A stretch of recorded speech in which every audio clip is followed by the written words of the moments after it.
शेवंता, कुठं निघालीस तू? आई होय बाजूला. तू बाजूला होय. आता तुझ्या घरी कधी पावलट ठेवणार नाही बघ मी. होय बाजूला. बाप माझा राहिला नाही, भाऊ माझे राहिले नाहीत.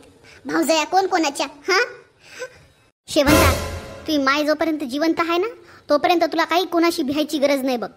तुझी माय आहे ना, बस झालं. तुझ्यासाठी तुझं माहेर आहे. तू यायचं, बिंदास राहायचं, खायचं प्यायचं.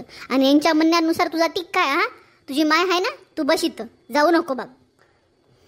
बघ बघ, कोणाच तरी तोंडातून निघाले का जाऊ नको म्हणून. बघ बाबा बघायले तर, भाऊ बघायले तर, भाऊजया बघायले तर, पण म्हणायले तरी का की शेवंत जाऊ नको म्हणून. बघ आई, माझी काही इज्जत आहे का या घरामध्ये? कशाला थांब म्हणायली मला तू? झाली का तुमच्या मनाची शांती? लेक लढायली घरामध्ये. तुम्हाला तुमच्या तोंडाला लॉक करून ठेवले. तुम्हाला तुमच्या पोरायला बोलता येईना झाले काही की गड्या थांबून घ्या बहिणीला म्हणून. तुम्हाला तुमच्या लेकीला थांबवता येईना झाले. सगळेजण तिचा तमाशा बघायले तुम्ही. तुम्हाला काही वाटेना झाले तुमच्या लेकीबद्दल तुम्ही असं वागायले? भाऊ तशी बघायले तर भाऊजे आता का आहे? ते भाऊजे आता का मलाच विचारणार आता नंदला का विचार तिला. तुम्हाला तुमच्या सुना लय प्यारे आहेत ना, लेक लय प्यारी होतं. मी लेक प्यारी नाही तुम्हाला. मी लेक जर या घरातून बाहेर पडली ना तर बघा मी तुम्हाला कधीच बोलणार नाही. अहो ताई, कशाला राग करायला तुम्ही? छोट्याशा गोष्टीचा एवढा मोठा कशाला राग? काही चुकी झाली असेल तर माफ करा की मला, पण रडून पडून घरातून जाणं बरोबर आहे का तुमचं? शेवंता ताई, ऐका माझं तुम्ही, नका जाऊ. काही चुका झाल्या असतील तर आम्हाला माफ करा, पण नका जाऊ तुम्ही असं मन दुखवून.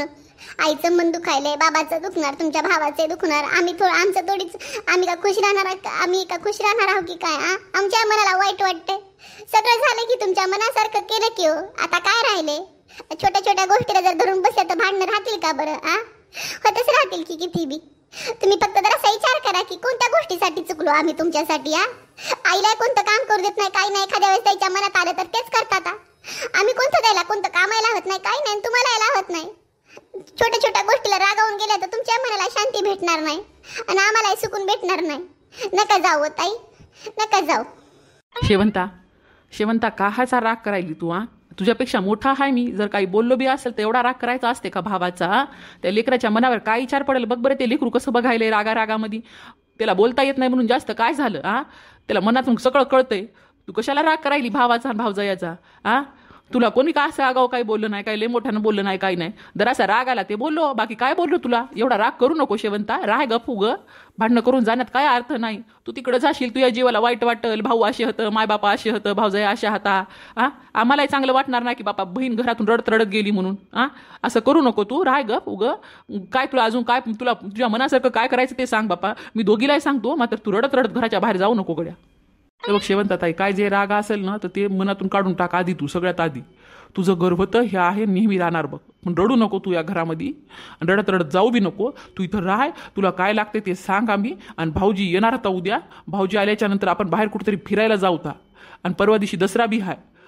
तू दसरा होईपर्यंत जाऊ नको. वाटलं असं दिवाळी करून जा इथून. मात्र ना रडत रडत जाऊ नको. धिंगाणा करू नको घरामध्ये शेवंता. कोणाच्याच मनाला शांती भेटणार नाही याच्यातून. शेवंता म्हणतात मायबाप लेकराचा राग करत नाहीत. किती मोठी चूक हो लेकराकडून, पण ते पोटात घालतात. आणि आज जर तुला वाटत असतं तेव्हा बापाकडून काही चूक झाली तर मला माफ कर बघ. पण या घरातून तू जाऊ नको. दसरा आला, दिवाळी आली, सगळं केल्याशिवाय तू जाऊ नको. काही चुका झाल्या असतील तर माफ कर आम्हाला. तुझा बाप आहे मी. मला वाटत नाही की तू या घरातून जावं म्हणून. मला फक्त एवढं वाटतं की घरात सुख शांती असावं. कोणत्या बापाला आणि कोणत्या माईला वाटते बरं म्हणता की घरामध्ये भांडणं व्हावं?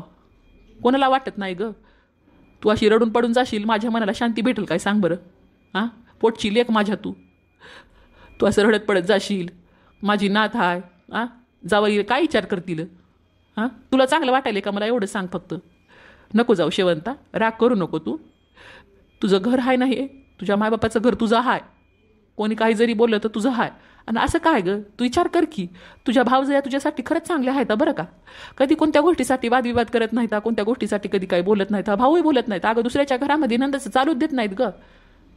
मग तू विचार कर की भावजया कोणी कोणाला विचारत नाहीत. मात्र तुझ्या भावजया चांगल्या आहेत. राग करू नको त्याचा.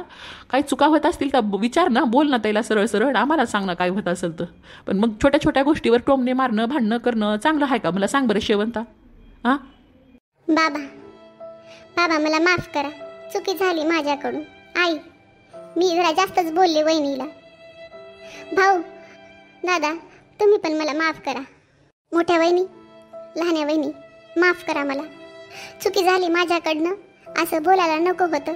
खरंच माझ्याकडून भांडणं झाले घरामध्ये. मी जरा बोलले, कोणत्या गोष्टीचा वादविवाद केला काय माहीत, मला पण माहीत नाही. मात्र असं वाटते की म्हणजे घर आता माझं राहिलं नाही, मग मी इथे येऊन पाहुण्यासारखी राहते आणि उगाच बोलते काही पण. तर चुका झाल्या आता मला माहीत आहे. का माफ करा बरं का मला वहिनी. अहो माहीत आहे काय बोलायला तुम्ही? हां कशाला माफी मागायला तुम्ही? माफी तुम्ही नका मागू. आमच्याकडनंच काही चूक झाली असेल तर माफ करा. तुमचं घर आहे, तुमचे मा बाप होतं, तुमचे भाऊ होतं, तुमच्या भाऊजाई आता. हां तुम्ही राज आमच्यावर नाही करणार तर कोणावर करणार? उद्या मी पण माझ्या घरी जाते, माझ्या मायबापावर. मला वाटते माझ्या वहिनीवर मी राज करावं म्हणून. हां तुम्ही राज नाही करणार तर कोण करणार? लाडाची बहीण तुम्ही, लाडाची लेक या घरची. हां तुम्हाला तुम्ही कोणताही काही जरी बोललात आम्हाला राग येत नाही हो. थोडं वाईट वाटते बस, बाकी काय तेवढं वाटत नाही. राग धरू नका तुम्ही बी, शांत सुखानं राहायचं, काही काळजी करू नका. आणि आमच्याकडनं काही चुका झाल्या असतील तर आम्हाला माफ करा बरं का. शेवंत ऐका ना, आता राग बीग जे काय आहे ना ते बाजूला ठेवा. मी काय म्हणते ते ऐका ना, सगळेजण ऐका बरं का. आता परवा दिवशी दसरा हाय, दुर्गा देवी बसवायची आपल्याला बरं का घरामध्ये. हां आणि कोणी असा राग धरू नका मनामध्ये, द्वेष धरू नका, भांडणं करू नका, सगळे चांगले राहा. आणि शेवंत ताई आपल्या दांडिया खेळायच्यात बरं का, गरबा करू तर आपण मस्तपैकी. मी तुमच्या बाजूलाच राहणार आहे बघा. आणि आता भाऊजी येतील ना तर भाऊजी ह्याच्यासोबत खेळतील, तुमच्या भावासोबत खेळतील, तुम्ही माझ्यासोबत खेळा बरं का. मस्त मग नंतर जोडी जोडी नाही खेळूता है की नाही? तुम्हाला गरबा येते की नाही? बरं येते पण तेवढा जास्त येत नाही वहिनी. आता तुम्ही शिकवा. आता मोठ्या वहिनी तुम्ही दोघी पण मला शिकवा बरं का. आता गरबा खेळूता आपण. हो ताई तुम्हाला गरबा शिकवतो आणि मस्त खेळूता बी आपण. आणि आज शॉपिंगला जाऊत का? आज गरबाचे ड्रेस वगैरे दांडिया विंडिया घेऊता आहे की नाही? बरं हो तुम्ही सगळेजण जा, दांडिया घ्या, कपडे घ्या लेकरायला, शेवंताला ताईला सगळ्याला कपडे घ्या. पोरीवा तुम्ही बी कपडे घ्या चांगले. आणि देवी पण अशी बघा की म्हणजे घरात आपल्या मस्तपैकी सजावट वगैरे डेकोरेशनसाठी काय सामान लागणार आहे काय नाही ते सगळं घेऊन या घरी. तोपर्यंत मी घरचं सगळं काम आवरते. आणि आज तुमच्या सगळ्यांना सुट्टी बघा. आणि आज आपण मस्तपैकी जेवायचा वगैरे, मी जेवायचा मसाला वगैरे तयार करून ठेवते. आणि गोडधोड काहीतरी करते, खीर वगैरे असं आहे की नाही? बरं हो ना आई. आणि तुम्ही पण चला आमच्यासोबत. आणि आम्ही काय तुमच्यासाठी घेऊन येणार नाही. तुम्ही तुमच्या मनानं साडी चॉईस करा आणि तुम्हाला काय लागते ते घ्या. आणि देवी वगैरे सगळेजण परिवार जाऊता. आणि देवी कोणती कशी घ्यायची काय नाही, मूर्ती कोणती घरात आणायची काय नाही ते सगळं बघूता आपण. सगळेजण जाऊन पसंतीनं आणूता घरी. हो आई तुम्ही पण चला बरं का. ताई तुम्ही, बाबा, भाऊजी तुम्ही आणि सगळेजण आपण सगळेजण जाऊता. म्हणजे बाहेर थोडंसं तेवढा वेळ बी घालवता येते, शॉपिंग बी करता येते. आणि देवीची मूर्ती पण घरी आणायची आपल्याला. तर सगळेजण सोबतच जाऊता. मनाला शांती पण वाटते थोडं है की नाही? बरं वाटते सगळ्यांना. चला मग तयार व्हा पटापट, मग आपण जाऊता. मंडळी उद्या घटस्थापना. आमच्या घरी देवी येणार आहे. आमच्या घरात देवीचे पाऊल पडेल. मंडळी तुम्हाला गरबा तर नक्कीच येत असेल. आम्हालाही खेळायचं आहे, आम्ही पण खेळणार आहोत. आणि हे बघण्यासाठी आमच्या चॅनलला लाईक करा, सबस्क्राईब करा, कमेंट करा, शेअर करा आणि बेल आयकॉनला दाबायला विसरू नका. आता मित्रमंडळींनो पुन्हा भेटू दुसऱ्या व्हिडिओमध्ये. आणि तिथे आम्ही दांडिया खेळणार आणि तुम्ही पण दांडिया खेळा. आमचाही दांडिया बघा आम्ही कसा डान्स करतो, कसा गरबा करतो ते. तोपर्यंत बाय बाय. मित्रांनो प्लीज लाईक करा, कमेंट करा.